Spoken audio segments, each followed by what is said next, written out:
Decisions, decisions. Well, if you win Hospice Niagara's 5-car draw, you might have to make one. If you win the truck or the convertible or the SUV or one of the 2 sedans, you have to decide, is it going to be the vehicle or is it going to be the cash? Alicia Mary, what would your choice be? Would you take the vehicle? Would you take the cash? Well, I think I would take the vehicle, the Chevy Camaro. Okay, so you're hoping that if you were the one to win, I know you can't win. I can't win, no. But if you were the one to win, you would win the Camaro, and you would take the Camaro, not the cash. Yeah, I would take the Camaro. I would, because my mother always wanted a Chevy Camaro convertible. Yellow was the color that she wanted. Ours is red, but I think that will do. Yeah, that makes sense. Yeah, I think so. Well, if I win the convertible, I'll take you for a cruise. What do you think? Sounds great. With the top down. With the top down, yes. Exactly. So the 5-car draw, one of our most popular fundraisers for Hospice Niagara, and tickets are on sale right now? Tickets are on sale right now. In fact, we're about 8% sold in just over a week, which is amazing. Tickets are $25 each, 5 for $100, or the best deal, of course, is 10 for $175. In the past, I've been to some events for other organizations, and sometimes Hospice Niagara sets up a tent and sells. Yeah. Are you able to do that this year? We're not able to do that this year. However, you can buy your tickets online at 5cardraw.ca, or you can stop by Hospice Niagara on Ontario Street in St. Catharines and come in and visit us to get your tickets, online, of course.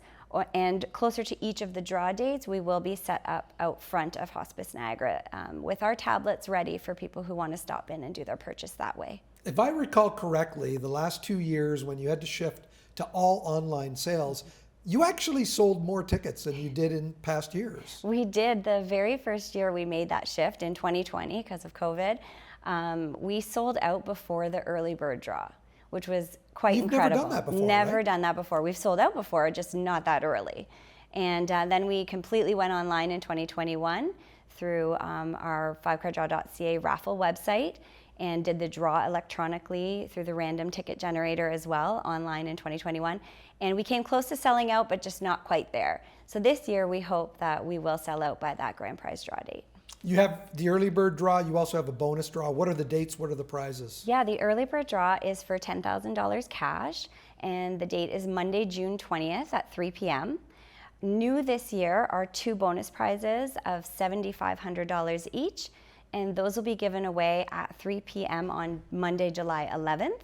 And then our grand prize draw, where you can choose the car or the cash, like you said, will be Monday, August 1st, Civic Holiday Monday at 3 p.m. Where does this money end up being used? So the money goes to the programs and services, of course, of Hospice Niagara. We have quite a variety of offerings for the community. Everything is free, all of our programs and services. The most familiar, of course, that people are aware of is the Residence on Ontario Street. It's a 10-bed suite, residence suite, that people come to at end of life with their families and spend their final days with us. The other programs that are offered are right from the time of diagnosis. So people often think that palliative care means immediately at the end of life, and that's not actually true. It can be a support system right from the time of diagnosis. And those community programs that we have are a variety as well. So we offer visiting volunteers who can go into the home of our community client and offer support in their home. We have our PCOT team, we call them, which is our outreach team. They're comprised of a physician, a nurse, practitioner, and counseling support. And they can also go out into the home or do virtual visits. We have day programs, so in Welland and in St. Catharines, we have our clients come for a day program where they get a nice meal, they play cards, listen to music, do art therapy, music therapy as well, and that's once a week that we offer that service too. And then we have sharing projects where we can help. A volunteer is paired up to help create your legacy, whether that's through a book or a piece of artwork or a song that you'd like to write or a poem that you want to leave with your family after you're gone. That's a wonderful idea. It's a wonderful idea. And You then- also have a grief program. That's fairly new, correct? Yes, so our grief programs for adults have been around for a long time, and yes, for teens and children as well, but we've expanded on our teen and youth program just this year. So we've added a lot more variety. We're doing the music therapy through that as well. We're doing art. We do hikes with the youth and the children. We do the virtual counseling too as well. Our teens, this year we're bringing back our 2 summer camps. So they're one-day retreats that are in a camp-like setting. And they can come out and just be with people who are all going through a similar thing. And also new this year is we're doing pet loss. So we often find that children, their first experience with death is the loss of a pet.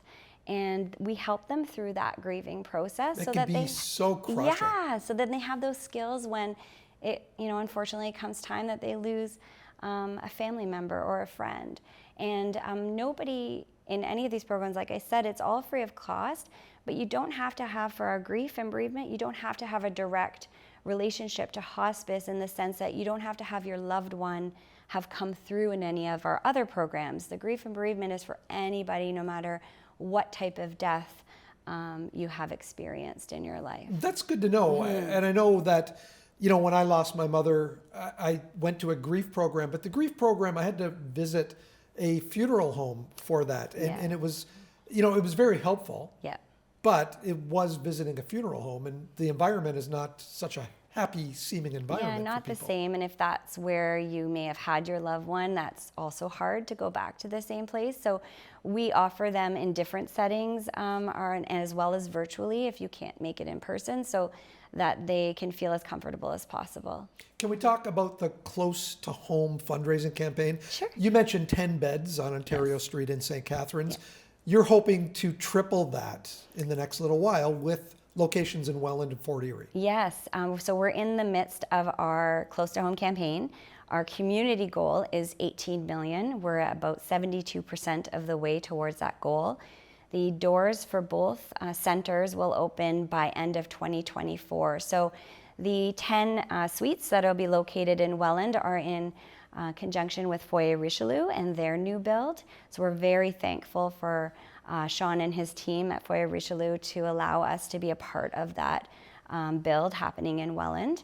And then in Fort Erie, we are in conjunction with Gilmore Lodge, except that we will be a freestanding facility in Fort Erie and Gilmore Lodge has generously donated land for us for that site. So we're quite excited to add 20 more suites in Niagara so that everybody can really be about 20 minutes from their local hospice by the time all 3 sites are opened. That's perfect. How can people contribute to Close to Home, and where can they get tickets for the 5-car draw? Okay, so Close to Home campaign, you can go to our website, hospiceniagara.ca, or Hospice Niagara Close to Home.ca. There's the 2 ways to get there. And then for the 5-car draw, our website as well, hospiceniagara.ca, or very easily to 5cardraw.ca. Alicia, thank you for joining us here in the studio. First time we meet face to face. Wonderful. Thank you so much, Mike.